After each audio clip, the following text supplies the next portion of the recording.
All right, guys, welcome back for another PAWCast. In this next multi-part series, we're going to be talking about our star chart. So here we go.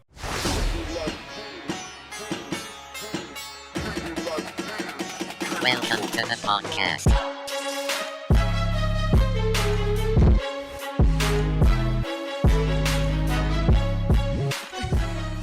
We can't pause the podcast to go over memes, Ben. No, we need to get used to the idea of being live. It's true. Because it's almost there. It is. We're getting there. Dangerously close to go live. I actually have all of the stuff necessary in a shopping cart to be shipped. An electronic shopping cart. Like in my mind, I'm just right. like, you got a shopping cart somewhere? Just rolling around the music goods store. Right. And I'm like, why don't you, is it on layaway? Like it's just sitting in the cart? Oh, man. Anyway, here we are. So, Star Chart, we're going to be covering this over probably the next three podcasts because it's a lot of stuff with a lot of context that I think is necessary. It's one of the newest ideas that's been introduced into PAW Health. Yeah. Because what we started with was the first grid that we're going to go over that basically compares performance to potential. So that's something that we've been utilizing for probably the last 3 years, if not a little bit longer than that. But what we found was there were some, or Carlo, you had found basically on your own in your sketchbook that there were some a decent amount of deficiency in actually explaining where we were having a lack of other variables, which we're going to go over, but those being consistency, clarity, confidence, and competence. Yep. So all of those items put together, it was how do we make this into the purpose was an in-the-moment accountability tool. Yeah. And then how do we start to have conversations about this? All of this stems off of the case review process, the after action review process, the forgiveness model. Yep. All of those are the very deliberate tools that require a significant time investment because you're building the skill set. This tool is more for the extension beyond those pieces because your time investment is less. It's more in the moment, but you need to be able to communicate effectively in the mindset that is taught within those other tools. Yeah. So, yeah, I think in that, I think kind of where I, downloaded this out of my brain, so to speak, is it was sort of like you had said, is we have these different tools, right? So we have the after action reviews, we have these different things to, sort of achieve accountability and maintain accountability. But I think like you had said, is we kind of would miss the mark sometimes on the in the moment accountability. And that's okay. I mean, you can always come back later. Not everything can be addressed right away. Sometimes people have to have their first emotional response. You got to get beyond that. So you can't always come up with solutions in like the heat of the moment. But I think as I started to, I'm not always present for performance reviews, but the ones that I would be a part of, it's like, oh, we're just lacking in this one variable. We're just lacking in confidence. Or I think the other thing is bringing in students. It would be like, oh, well, no, like you just aren't particularly clear on what needs to happen. Or, so I think that's then where looking at sort of our grid system is I knew that there was the performance and potential, which I think we're going to cover in this particular podcast a little bit more in depth, is I think, to your credit, it's the idea of having the conversation and just giving it context to be like, well, why are we having an issue? And if, so then what I did was after I I just like zoned out for, I think like 10 hours and it was just like, then all of a sudden this existed. And for reference, everyone, on pawhealth.net/PAWcast, there's actually, we have our culture and core values document, but also these next series of pages are actually integrated into the education system. So I think they're probably pages like 3 through 5, I believe, 3 through 5, 3 through 6, but it's in the education system. So don't try to look for them as a separate PDF. But again, what we're going to do is kind of just go through these in the next several podcasts. But from a utility standpoint, like you said, it's just having the conversation. So for me, I wanted to have something that we could look at the administrative level and saying, well, why are we consistently having people fail this way? But then also bring it all the way back down to being like, why are you as an individual failing that way? So it was a tool essentially for if we find someone in the moment, because I think that's where people have a hard time drawing the connections, is if you have a coworker, an employee, whatever it is, and they're failing, because we want to create an opportunity for growth, right? Well, what happens if they're failing and you run an after action or you run a case review or whatever it is, but now in having the star chart, it's like, well, if we start to work through with this person and identify, oh, we actually have like a procedural failure, or oh, we actually have a systems failure, you can take a one person problem and basically escalate it or elevate it up to an administrative solution. So I think where that for me had come true in several circumstances is we always had referred to them as the gap employees. So it's, you try to think you have really good, strong policy, and then it's just like you have one person who slips through the gaps or slips through the cracks, and it's like, how did you? They Really? always find that one thing, like the one area of nuance, and then just stumble straight through it, right into it. It's like growing up. We used to this is the early '90s. Nintendo had come out and the first Mario. So if anyone who's ever played the first Mario, we all know that after the first pipe, well, at least the one pipe you go down to get the one up, it doesn't matter. There's a hole right there. There's a pit. My parents could never make it past that pit. They were called King and Queen Jump in the Hole, and it was just like that was the conversation. So it's like that's why I was there about these gap employees, where it's like just you don't just go down the pipe. You don't actually even have to tackle the hole. Why are you jumping in the hole? And it's just like I just have to try to jump over it. I'm like, but you don't. Right. So that is my Mario analogy for gap employees. It's just jumping in the hole. And but anyway, so I guess that's where I think sometimes administratively there is conflict, unnecessary conflict. It's like if you have an employee failing, you just automatically assume that it's their fault. Well, to even say that it's their fault in some capacity would be unaccountable behavior, because that's blaming.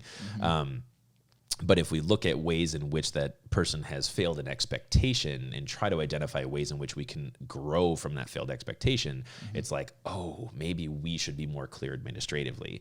Maybe we don't have a good process of training. Maybe we haven't. So again, this is another one of these sets of documents. So what's in these 4 pages?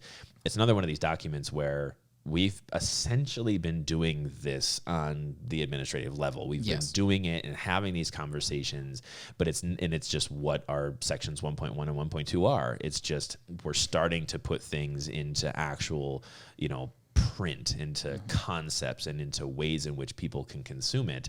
And that's where to look at how these grids are set up.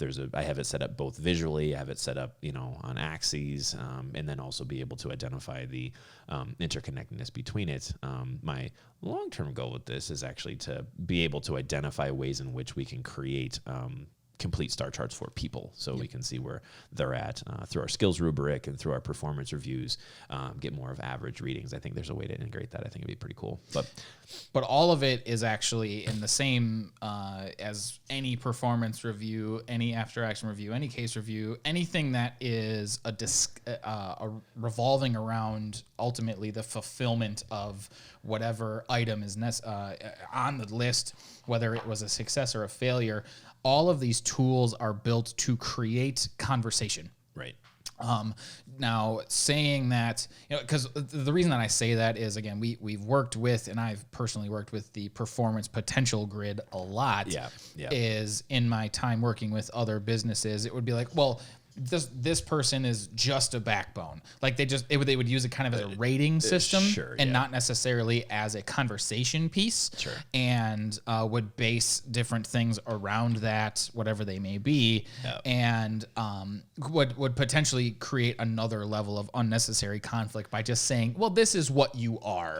And then if they disagree, but never having the conversation, now there's a level of resentment that is completely unnecessary. No, I think you're actually actually, to that, I think is actually why I expanded these other pages was because I know with Dr. Janessa, that would be one where she would be like, well, I feel like sometimes I'm in the problem child, but I think other times I'm star player, but I think backbone. And so it's like, anyone who's ever taken a personality test, they're like, why I'm not just this letter, I'm not just this number. And it's like, well, yeah, but you're the flavor of that letter. Right. You know, so it's, and I think that's where some of this is your natural tendency or natural behavior, which I think, obviously that's discussed in the tricores, sort of those, base type things, but you have the ability to flex the muscle. You have the ability to kind of on this one thing outstand. So, to that is, again, how we look at our skills rubric. So skills rubric, we have the 4 A's, which is essentially corresponding to tier 1, 2, 3, and 4, or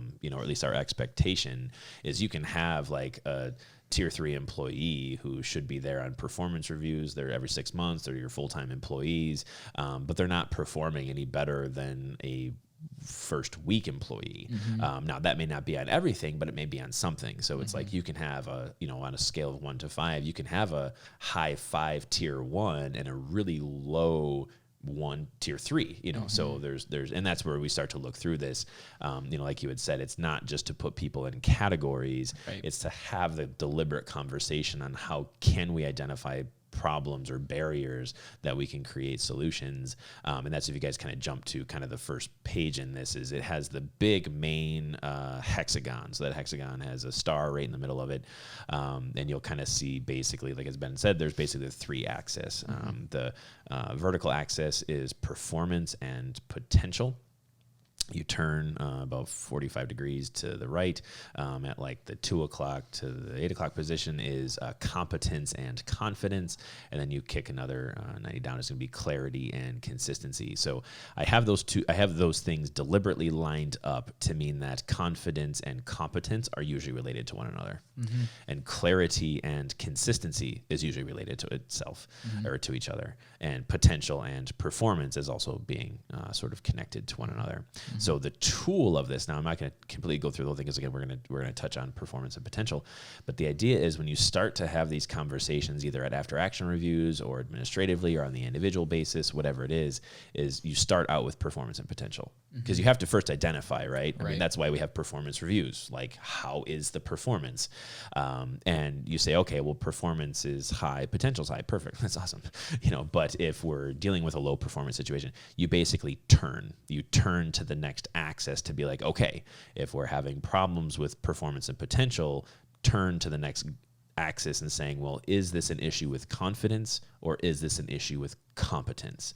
And it's like, oh, well, we have confidence and competence. That's not our problem. So you tick to the next axis where it's consistency and clarity. So that's where if we have an employee who has low performance but high potential, we kick to the next grid where, no, they're confident and competent. They can do it. And you kick to the next grid and it's like, oh, they're not consistent and they're not clear. Oh, well, their performance issue is because they are neither consistent nor clear on what this problem is. And then looking at the grid of low consistency, low clarity is what we identify as a global failure. Right. So it's a way in which you can kind of move a problem or move a person away from just being a performance potential issue and then saying, oh, well, where does the problem actually lie? Right.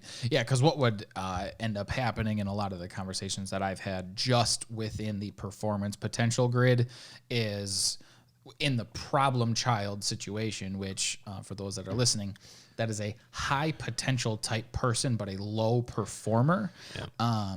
What the conversation would turn into is do better. I know you can do better, so just do better. Right. Well, how? Or, there would be an extension of that conversation, which in a lot of areas would be just fine. Like we can have the conversation about, well, here's how you do it better. We're going to increase clarity. Right. I believe in you. We're going to increase confidence. Right. We're going to put together a training mechanism for you to practice this for the next 3 weeks. We're going to increase competence. we would naturally have these conversations, but the gap was it wasn't really in writing. And a lot of times there would be a lack of clarity between both parties of how we're actually going to increase performance. Yeah. Again, though, going back to, I believe the grid that we'll have up, because we still haven't gotten it up yet, of quantity versus quality. I got to write that down. Yes, we got to write that down. The whole point of this is to increase quantity while maintaining quality. And to maintain quality, we have to maintain a high level of performance. Well, how do we do that? Mostly with the other 4 variables. So when we see a dip in performance, why is that happening? Yep. However, to start off these conversations, and the reason that we start off with performance and potential is in a hiring situation, first off, we have to identify those that have high potential. Yeah. We don't really want to hire people necessarily that are low potential. Now, we can have middle potential and realize that there might be some gaps, but you're going to have the screening mechanism of hiring is basically, I am going to put you through a process to determine your potential. So tier 0. Tier 0 with no actual evidence of performance. Correct. Like there are, some people do, references and all that sort of stuff of previous employers. But again, Resume we're taking somebody's word for it. You're a tapered level of references, the ones that are going to give you a good reference. Right. Yeah. The grain of salt. Yeah. So technically, in this instance, everyone starts as a problem child. Yeah. That's why we have training. Yes. Is to get their performance level up. Yeah. But I think it's worth acknowledging that hiring is all about realizing or at least estimating somebody's potential. Yeah. Well, and I think that attests to kind of at least what I would interpret as being a non-traditional hiring mechanism, where what we have in our organization that kind of, you, Katie, and Andy sort of developed is saying like, okay, yeah, fine, have a resume, have your references, but like we said in a previous podcast, most of the interview is us talking about ourselves. Yeah. And saying let's at least set the standard. And it's exactly what you're saying is like if we as the employer are putting all of our cards on the table to be like, this is the expectation of the job, the question doesn't really become do you do you want to work here? It's can you? Yeah. Yep. Yes. And the reason that we do that is the acknowledgement of like job performance is something that can really only be done in practice. Yeah. But the cultural alignment of like, again, we're only grading potential, but their potential of high performance as a cultural item is actually something that can be graded pretty instantaneously. So how do you grab onto these ideas? How much are you engaging with the concepts of our core values and serve the patient and all of the things that define what PAW Health is? That's something that we can grade pretty rapidly through guided questions. So yes, we are explaining what it is that PAW Health is, but it's actually not to toot our own horn or to say that we're great. It's like, no, how do you want to do this? Yeah. What is your potential in fulfilling what our expectation is culturally? Because that's half your job. Yeah. And if you guys look at, now that we've kind of transitioned from the page that has the main grid on it, now we're sort of over to the performance and potential page, you'll kind of see in the top right corner what Ben's referring to is that the performance in of itself is not just role effectiveness. It's not, like you said, it's not just doing your job. It's having the core value alignment, which is equally, if not more important than your ability to actually perform your job. Yes. Yep. Yeah, because like for, I train all of our caregiver support staff, right? Yep. I can take somebody's word that they're good on a phone, but I'm not going to know until I put them on a phone. Right. Yeah. Or like I'm good with database management. Well, I got to sit you in front of a keyboard. But as it relates to core value alignment, like I can read the room. Yeah. And if you don't have that, like even a remote interest in it, Yeah.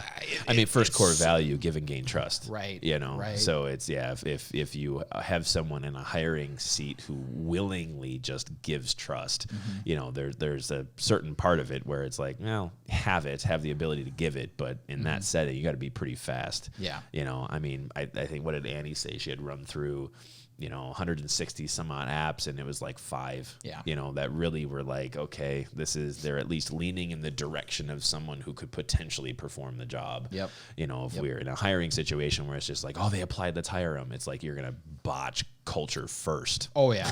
Real fast. Yes. But the screening mechanism in that front is all about gaining trust. Yeah. And the way that you gain trust on a resume is effort. Yeah, sure. Just try, right. like a little bit, Right. And then try. You got to show a level of engagement with the cultural stuff that we put at you. Like, I could actually coach somebody on here how to interview and actually get a job at PAW Health pretty easily. Just show up like you want to be there, Right. And then like acknowledge the value of everything that we do. Because if you show the belief that everything that we do is intentional and has value, I can teach you how to do the job. I can teach performance on a role effectiveness level and a time allocation and usage level. Yeah. Core value alignment and that cultural piece, I can't really teach. No. I can make you better at it. I can show you what it means to be a force of change. I can show you what it means to serve the patient on a day-to-day basis. Yeah. But you have to believe in it first. Yeah. And I think that's why Janessa made the joke that I didn't have a leash with her. I had a noose. I'm like, I'm going to teach you culture and core value alignment. Like, it's going to happen because 1, I know I can teach it, and 2, I know you can learn it. Yeah. But the amount of time and effort that goes into it, and then again, it comes back to how we kind of said in the beginning, it's the knee-jerk behavior. Yep. So it's how the individual considers and thinks through problems first, and I think we've often referred to that as your first emotional response. But also, it's from a processing standpoint. If we're trying to unlearn unaccountable or poor culture behaviors into an accountable and good culture behaviors, they're still going to have that knee jerk back to, or revert back to sort of what that old was their first reaction, and they have to sort of transition over. So I think that's probably a little bit of a scar in that particular scenario with Dr. Janessa. Again, I think she's come a long way in the, time that she's been with us, but you can kind of you see that there's a trend to jump, but then she'll get to her second response pretty quick. So she'll get there, but it's tough. It's tough to overcome some of those things. But yeah, I think so. Again, looking at sort of how we have the page laid out, I mean, one thing is performance. So it's, the way in which we look at performance essentially comes down to the tier 3. Yep. That's going to be our growth plan and skills rubric. For our administrators receiving direction, it's the 515 traction. So it's kind of the same way. But then the potential component, I think this is where you could potentially hit some backlash and actually objectively saying whether or not you think someone has potential. I think that has the potential. Funny, the potential to be a bad conversation. Yes. But a lot of it is how we look at how our education system is set up is essentially tier 4. As I think it's long-term and short-term goals. It's, if we're looking at individual advancement on potential, that's, I think when you said it's the actively engaged component, just show up and act like you want to be here. That is individual advancement. Yeah. Like, you have to show up and be here with the intent that you are at least going to try to better yourself, and you're going to better yourself through failure. Right. That's just how that works. So, again, that's, I guess, kind of the theme of what our tier 4 is just where are we going to go? It can be relative to the situation too. So you can have a performance potential conversation within the first 40 hours. You can have it within the first 90 days. You can have it 3 years into employment around a tier 3 type item. You can have it around a tier 4 type item. It's all, again, this is all just creating a level of communication, because every performance based conversation is going to have a level of nuance that you have to work out one-to-one with the other person.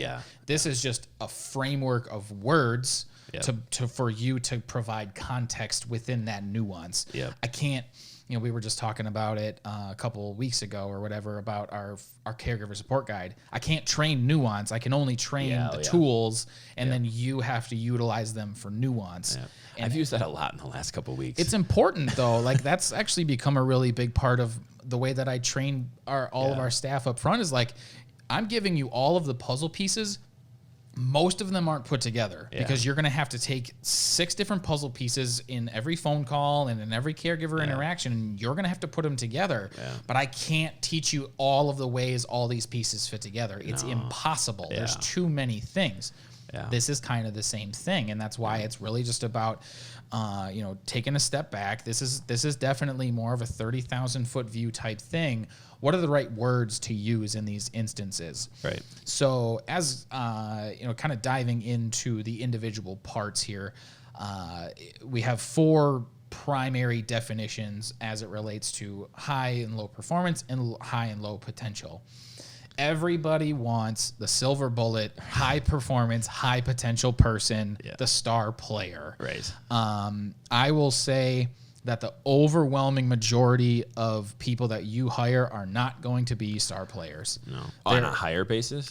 It's just on even a staffing basis. Yeah. It's hard, and no it's something that there. No, and it's hard for people to even over time maintain that. Yeah. No. Especially if you're not having ongoing discussions about it. Yep.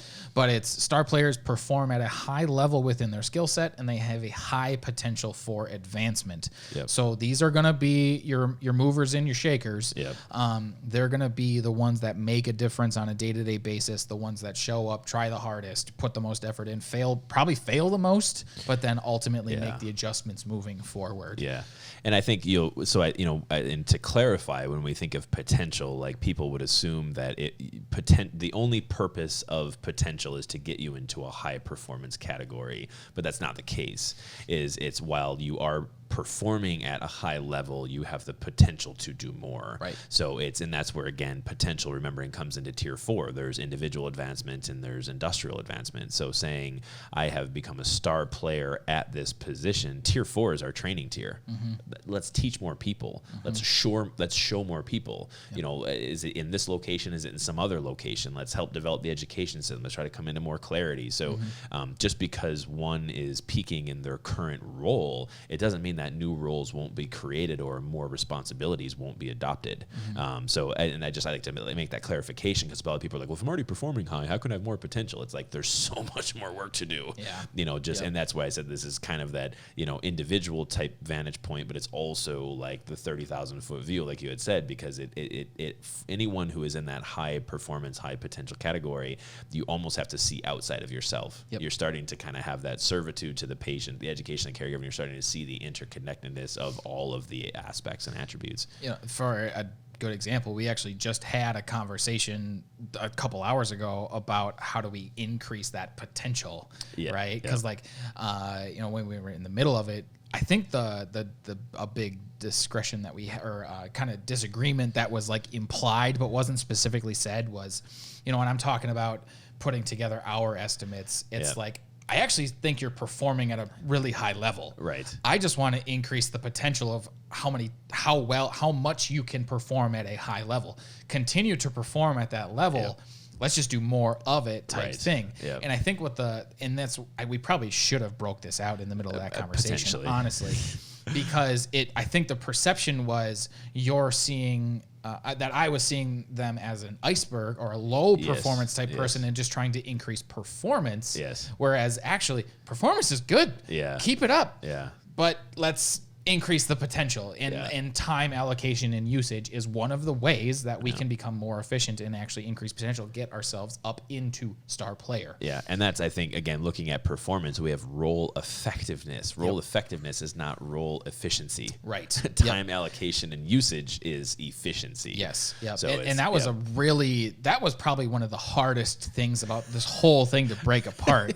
That was probably about a year ago that we did that, and that took hours to really come up with the right way to word that, because we were having people that were doing the role extremely well, but taking forever to do it. Like whatever role it might be. Yeah. Like it was so slow, but it was done extremely accurately or whatever that might be. And it's like, well, how do we communicate that to somebody? Is it an effectiveness thing? And it's like, no, they're doing it well. They just have to learn how to do it faster. Yeah. So that time allocation and usage piece was probably one of the biggest breakouts of a variable that we've had in a long time. So it's a great way to separate the two things. You're performing your role at a highly effective level. Correct. Your time allocation and usage to do that, I think, is just too high. Like, how do we make this more efficient?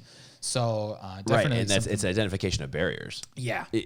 Because sometimes you'll end up having the time allocation and usage on some of these people who are performing lower. I mean, as we start to move around the star chart, but some of it actually ends up becoming other challenges and barriers from outside influences. Now within the organization, but I mean outside of the individual. It can be anything. Yeah. Right. It could be family issues that are just dragging you down and they just slow you down. Whatever. But you gotta acknowledge what that variable is and start to figure out your way over around it or break through it. Right. Not to use it as an excuse, but to use it, like you said, to use it as an opportunity to grow. One of the good ones is for Dr. Kenny in language barrier, right? So he's Indian native. So he's definitely got, he knows 5 languages, but I believe English is the 5th one. Sure. So like there's definitely some discrepancy in communication that he has that I think it does limit his potential, but that's not necessarily something that we're going to use as an excuse. It's like, how do we make a difference on that and get to the point where it's no longer an issue? And even though it's not like his role effectiveness is on medicine is pretty solid. It's just the communication piece, which is again probably about 50% of the job. In part is the reason why we completely overhauled the medical record system. Is I wanted it more click based. And just in moving so there's less typing and there's less potential for grammatical errors. I mean, that was exclusively driven by him. So I mean, I understood that it would have been a faster way for us to teach it, and we actually wanted medical record continuity as well. So we wanted our tech notes and our clerical notes and all that stuff to be the same. But yeah, you're exactly right. We saw a barrier within the first 2 weeks to 2 months of employment, and it's like, I got to try to fix that. And then fumbled through it for a few months, and I was like, well, here's a clear solution. But all of that was with the intention of, I think, although not everyone gets there, we try to set a system that allows people the opportunity, so long as they want it, to be a star player. Sure. Let's not have barriers for no reason that are limiting people from being star players. To become that type of person is something that, it's kind of a lead a horse to water situation. Like, here it is, guys. Like at the very least, and we'll get to the backbone, like you have to perform at this minimum standard, which is still high performance, but I'm not necessarily forcing potential on you. However, if you want it, here it is. Correct. And here's how you do it well. So you definitely have to have a system in place that is removing as many barriers as possible to being star players, setting up structures that allow people accessibility to that. That's where the next 2 grids really become critical. Essentially. But we'll get there. But I think you kind of made the natural movement right into backbone. Right. Because acknowledging the fact that the overwhelming majority of your staff is going to, at some point, hit a backbone type role. Sure. You're gonna have people that maintain a higher level of potential until they get to the point of maxed out performance. Yes. So like once that hits and you see the kind of the end of the road of like how much can you actually put into this, they may be advancing, but to a point, like this is the idea that we've been talking about for the entire duration of the podcast. Like your backbones are the people that stop and they start to build the town as the rest of the group starts to continues west. Now that role is something that I think goes, in my experience, I've seen it go completely unnoticed it's taken for granted. Yeah. And that was the big reason why I wanted to start to integrate this chart when I first saw it a few years ago, because those people that fulfill a high performance, low potential are so horribly valuable to every business. Absolutely. Because if it's not for those people, the wheel stops spinning. Yeah, absolutely. And your people who could be star players can no longer be star players. They are now stuck in essentially the monotony of continuing to turn the wheel. Yeah, well, it's right. So if you have individuals who want to be star players, but kind of get, into the backbone, or even potentially they'll turn, if you don't have enough backbones, your star players will turn into problem childs. Exactly. Yep. So I think, for us to look at backbones, I think when I think about backbones, kind of like you said, is they keep the wheels turning, is it's a question of fulfillment. So if you have a high performance individual with low potential, so performance, of course, is that they perform high within their growth plan, and potential is within their potential of professional advancement. So that's tier 4. So if we have someone who really is just nailing their performance reviews twice a year, or however many times your organization chooses to have it, we have at least twice a year touch points. And saying they just nail it every single time, but they're really not interested in teaching others. They're really not interested in kind of stepping out. Maybe their personality type doesn't do it or whatever. There's kind of two ways, and I think you had said it before. One is going to be, if you have someone who's performing at a high level, do they have the avenue to then become a star player? So if you have someone who is a backbone, you don't want to keep them in the position where they're a backbone because you need them to be a backbone. Yep. If you have someone in that position of a backbone and they want to become a star player and you limit them and they don't have the opportunity for growth, they turn into an iceberg, which we'll touch about in just a few minutes. But it's a matter of fulfillment. So if you have, so that's one type of backbone. The other type of backbone is someone, again, where it's like they have an incredible amount of fulfillment from doing that job and doing that job well. And culturally, they're doing it well, because sometimes you'll hear the rhetoric of, as long as my tech skills are the best, as long as my doctor skills are the best, nothing else matters. That's not what we're talking about here. We're talking about someone who, on a role effectiveness, a core value alignment, and a time allocation and usage, they just keep performing high, and they gain an incredible amount of fulfillment from that. Yep. Wonderful. Those are the people that keep the wheels turning. Yep. The alternative in that first scenario is you have a backbone, someone who performs really, really high, and they want to move into that high potential category, but you limit their ability to move into that potential category while they're going to turn into an iceberg. That's defined as a dead end job. Yeah. Yes, so absolutely. It's right. So when we're looking at individuals who have really, really high performance, and they have high performance and low potential, they start to lose their fulfillment. They start to lose sight of why they're there. They're starting to lose sight, and maybe they don't even have the same fulfillment or core values of the employer for whatever reason, whatever their purpose is. They don't have the same purpose as their employer. That's the type of people where, like I said, they're going to identify the job as particularly dead end, and then their performance is just going to get worse. Right. And that's what moves us into iceberg. Yes. So what you guys will kind of notice, and I know we haven't really touched on problem child a lot, But again, we'll come back to in a second. But everyone kind of starts there. The idea is, to get their performance high enough so that they can be high potential, high performance. So they go up from a problem child and into a star player. Well, some people are going to hit that, and they're going to hit a comfortable point and then become from backbone. Star player and become a fulfilled backbone. Yeah. Yes. Right. Some people will continue to push forward and take on more responsibilities, continue to fulfill everything at a high level, and push for more advancement. They're going to maintain that star player status, whatever it might be. But if you have that dead end job and it's like, nope, we're going to push you into being a backbone. Yep. Then they're going to fall, and they're going to do the circle. Yep. And the circle is something that we've seen from problem child to star player to backbone to iceberg a few times. Yep. And it's really unfortunate to see, which is why removing barriers has been such a key component to the structures that we put in place, because icebergs are not fun. No. And as defined, they struggle with both performance and potential. Yes, their role effectiveness is low. Their core value alignment is very limited. Their time allocation is very, very inefficient. Yeah. Trashing culture. Yeah, they're not trying to they're actually, in most circumstances, icebergs are not only trying to not excel in their own capabilities. They're trying to pull people with them. It's the misery loves company type person. Yep. And it's especially in the unemployment environment that we currently exist in, I can't tell you how many times I saw that with other businesses, and they were just like, well, I kind of got to keep them because I need a warm body.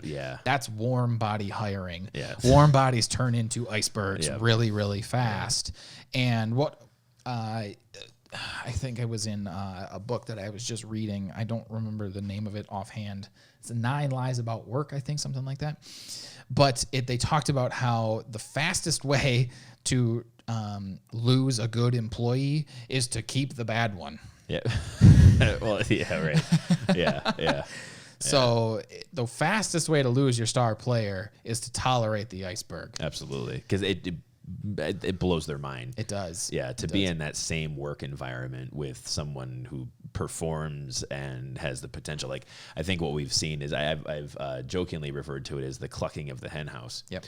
And that was actually one of the big moves with Janessa a couple months ago. She was in the doctor's office, and some of the staff, there was basically the clucking of the hen house, and it was actually just one employee who was clucking. Yeah.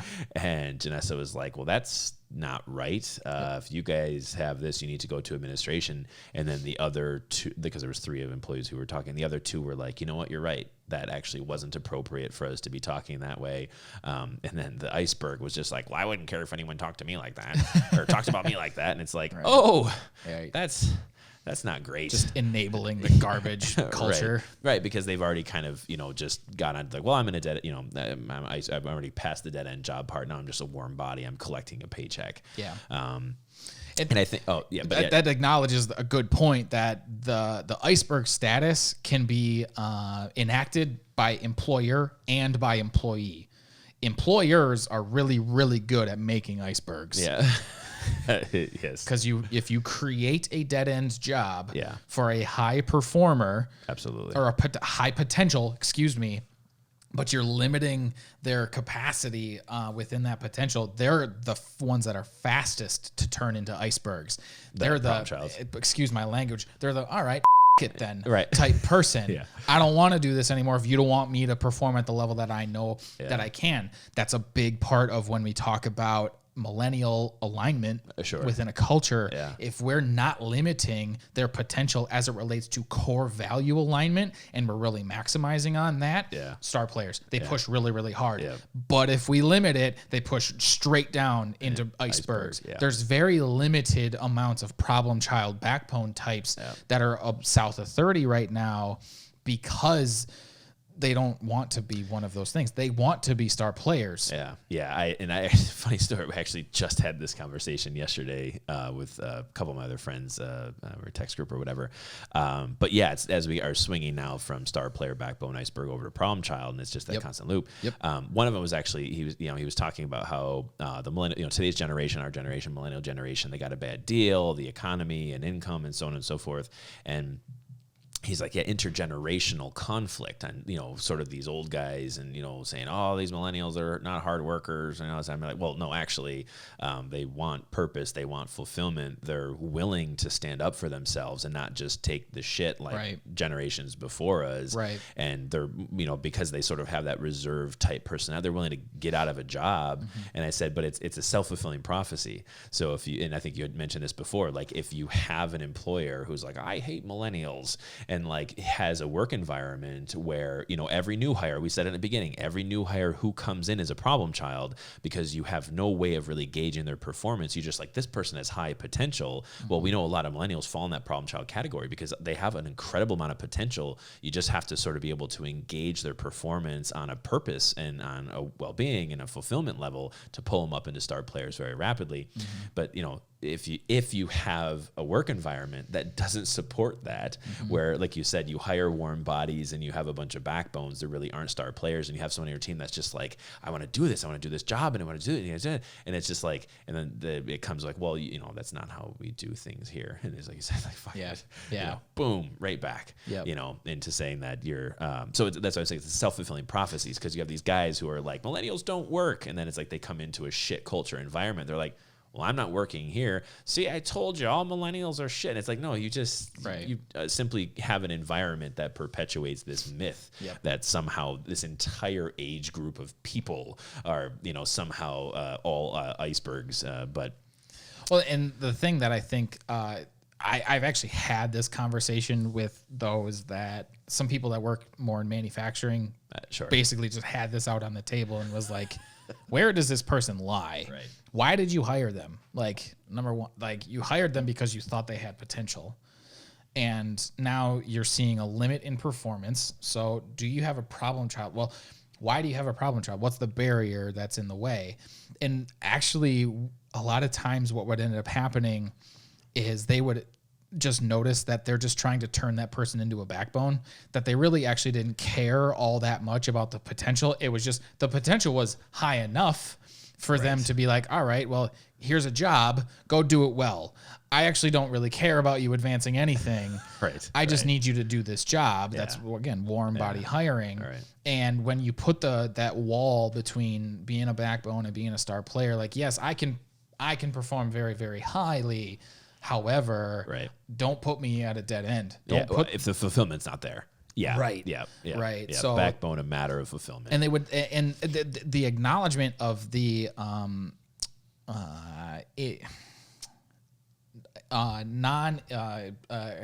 can't come. I know up with you're the almost words. there. The acknowledgement of the building of the wall between backbone and star player that was unintentional. Yes, there it is. There it is. It's a big word. The unintentional building of that wall that the employers would have was a really tough thing for a lot of people to stomach, because they would see the chart and they'd be like, yeah, I really want star players. I really want people to outperform. I want to hire people that are smarter than me, all that sort of stuff. I was actually just going to say that, but they don't want the people to be better than them. Exactly. Yes, that's just it. That's the wall. That was the thing that would come up very, very often, and why we actually, in the consulting side, would start. We came to the conclusion that starting the conversation with "Are you ready for this?" was actually the only way to start. Yeah. Because the acknowledgement that people are going to start to outshine you as an owner is the first step to your success here. Wonderful. Exactly. Right. And hey, why do you think I work here, Carlo?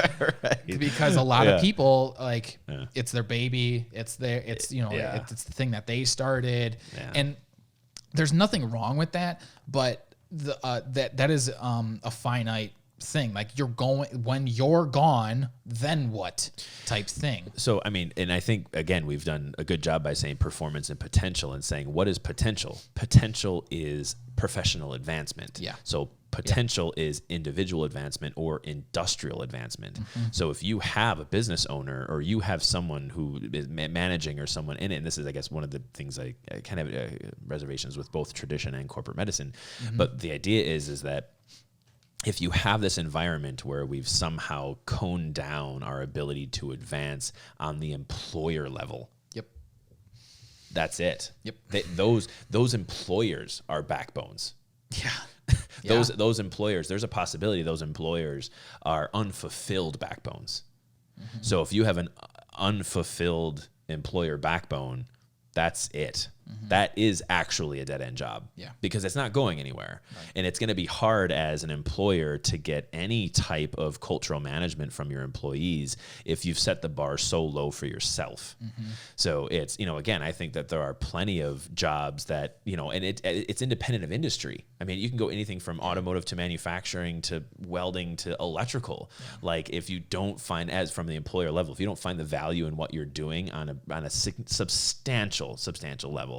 And I think that's where we sort of come into the culture and core values component, is that we know one of the major issues in our profession is a loss of self-worth. Yep. So if we have people in leadership positions with a loss of self-worth who are owning businesses and then saying, oh, I am just a backbone, and I'm actually going to create that unintentional barrier where no one can be better than me, then no one's a star player and no one gets better. Yeah. And then you start to have the revolving door practice. Yep. People are either there as icebergs and they hate it. It's a dead end. They're not performing. Potential. And then what else falls, coming back to what we said earlier, is both our quantity and our quality. Yep. It all just falls off. And it's That's why, again, for me, when I talk about our org chart, is that it's an inverted pyramid, or inverted thing. Is that for us, it's that administration it's so important for us to be the foundation of the company, not the top of the hierarchy. And that's why, again, just in this one chart alone, identifying that to say no, really from a leadership standpoint, that's what we talk about star players.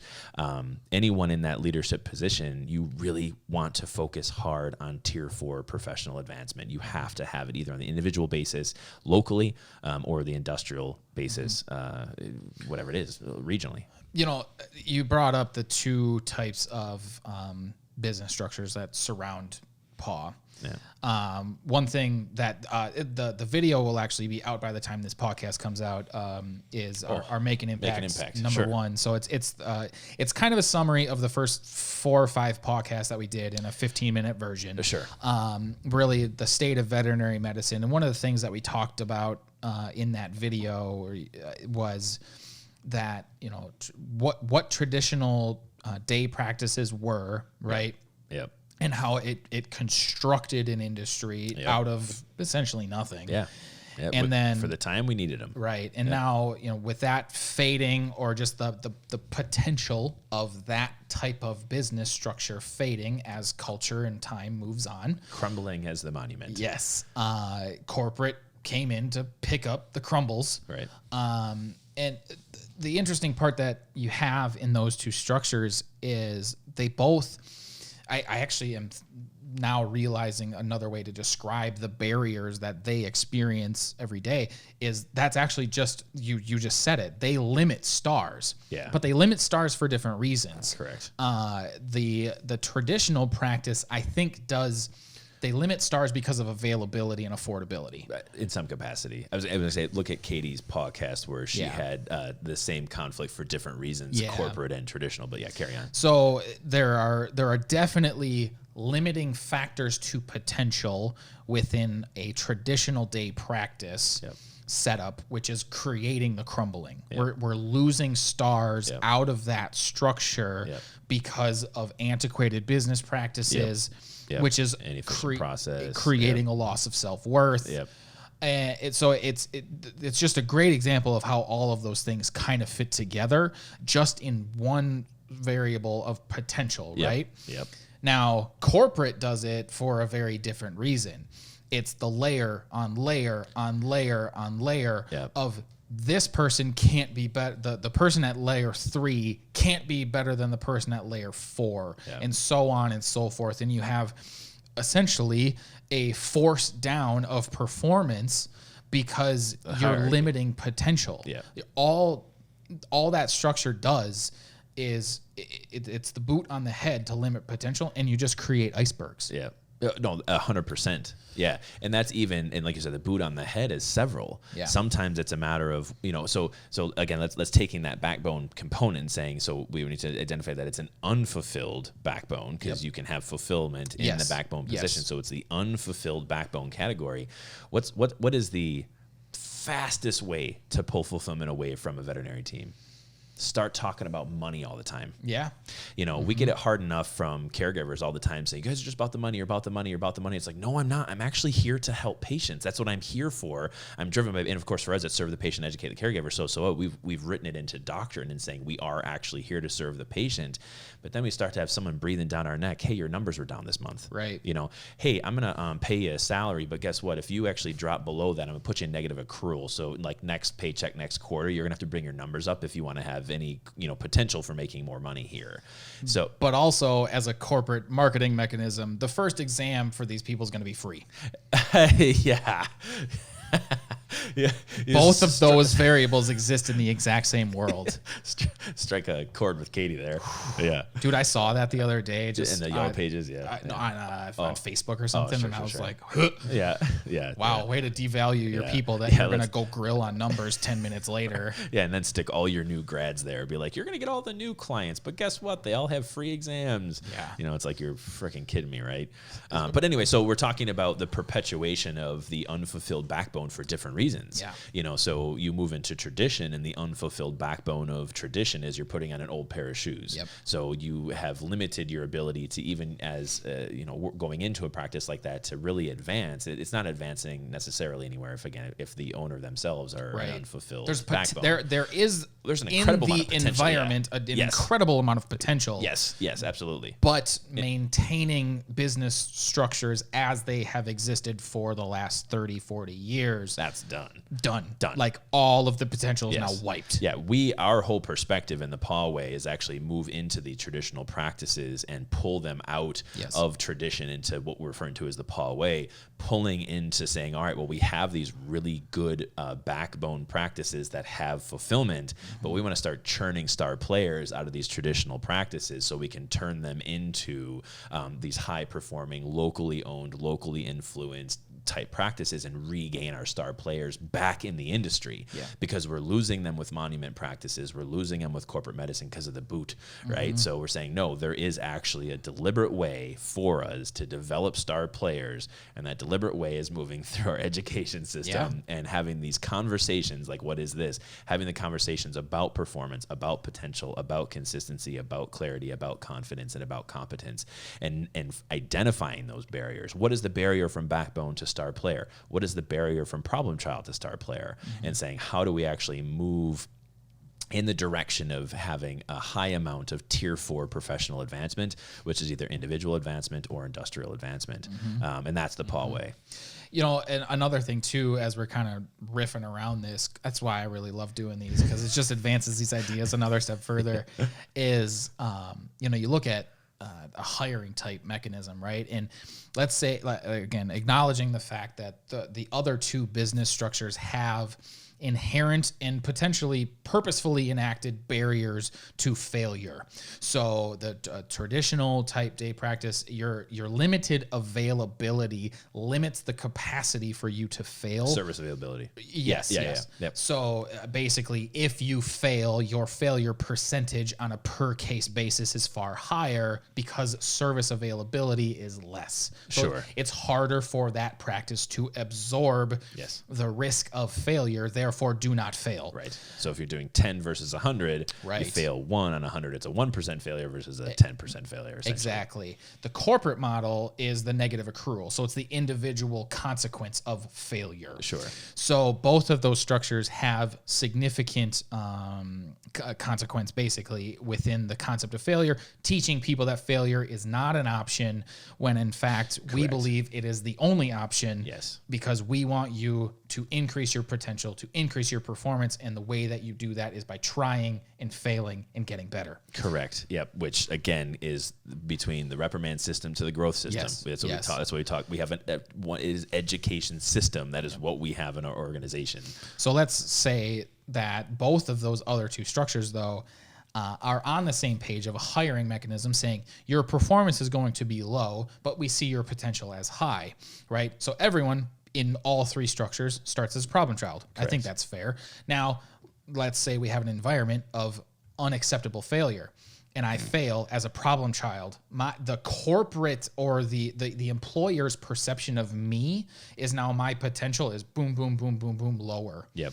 And the likelihood of me ever even getting into fulfilled backbone status is very low, because all they're ever going to see is me as an iceberg. Yep. Because a failure just points low potential, low performance in those instances, when in fact, so long as it is engaged accurately and appropriately, failure is the route to becoming a star player. Absolutely.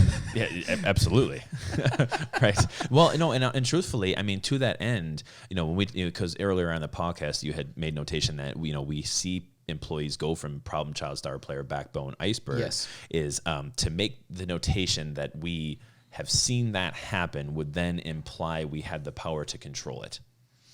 So if we look at saying we have, someone kind of making this swing backwards, I would say almost exclusively in all of those cases, and correct me if I'm wrong, when we've seen those people go from problem child, star player, backbone, iceberg, is that it is almost always their ability to accept failure as growth. Oh, absolutely. 100%. All of them accepted as reprimand. Yes. So that's where we get back to saying you're going to, and that's why hiring is so important, because if you introduce these concepts at the higher level and saying, here's what the core values, here's about us, not do you want to, but can you actually do this job? That's reading the room and saying, okay, as these things start to come, just know that all we're trying to do is go from problem child to star player. That is like literally all we want to do. Right. And it's either from a star player over to a fulfilled backbone. We don't care either way. We just want you to be fulfilled. We want to have shared purpose and shared well-being in our organization.